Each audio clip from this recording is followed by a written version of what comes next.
भारत और जापान के बीच वार्षिक शिखर सम्मेलन का आयोजन प्रारंभ हुआ।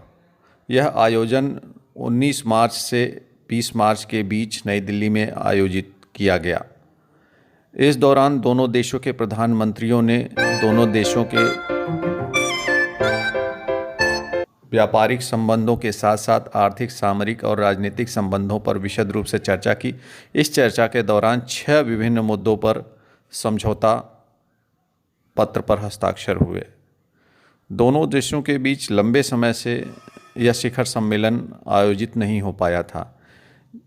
प्रारंभ में कोरोना और उसके बाद यूक्रेन संकट के दौरान दोनों देशों के बीच यह संकट की स्थिति में इस शिखर सम्मेलन का आयोजन न हो पाने के कारण दोनों देशों के बीच व्यापार और राजनीतिक संबंध रुके हुए थे। लेकिन लंबे इंतजार के बाद दोनों देशों के बीच जो वैचारिक और सामरिक एकता है उसकी एक झलक देखने को मिली। पीएम नरेंद्र मोदी और जापानी पीएम फुमियो किशिदा की अगुवाई में शनिवार को हुई भारत यात्रा के दौरान शिखर सम्मेलन के बाद दोनों देशों के बीच आर्थिक संबंध कई स्तर पर प्रगाढ़ हुए और चीन में भी बोरिया बिस्तर बांधकर जापानी कंपनियां जो भी छोड़कर भारत आ रही हैं उनका भारत ने मजबूती के साथ स्वागत किया है।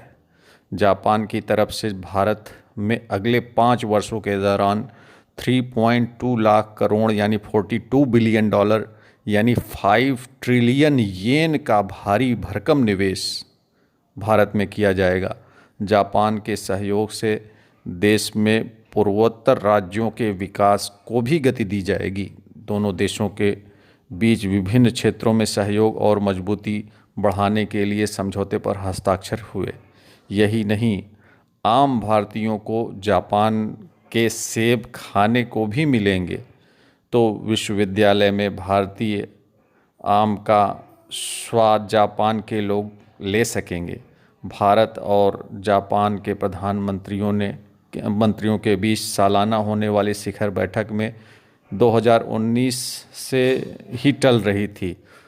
वर्ष 2019 में असम हिंसा की वजह से और उसके बाद विभिन्न कारणों से दोनों देशों के बीच संबंधों को वह गति नहीं मिल पाई थी जिसकी आकांक्षा हो रही थी।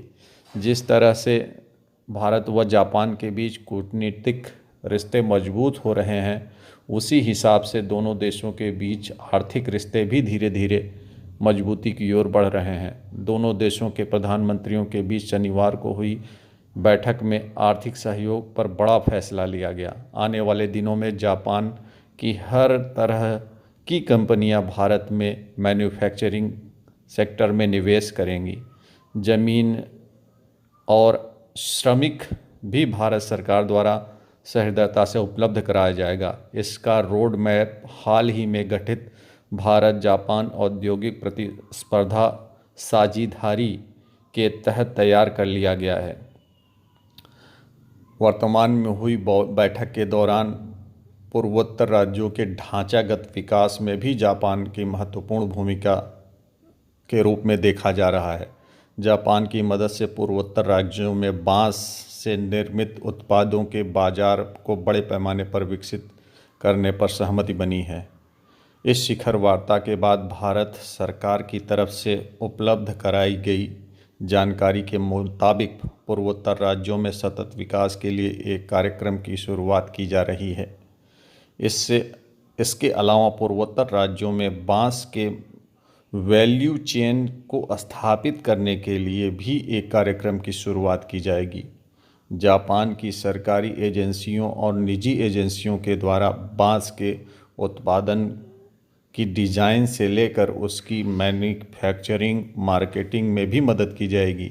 इसके ज़रिए प्रशिक्षित कामगारों को तैयार किया जाएगा। जीका और जेट्रो जैसी जापानी कंपनियां भी इसमें मदद करेंगी।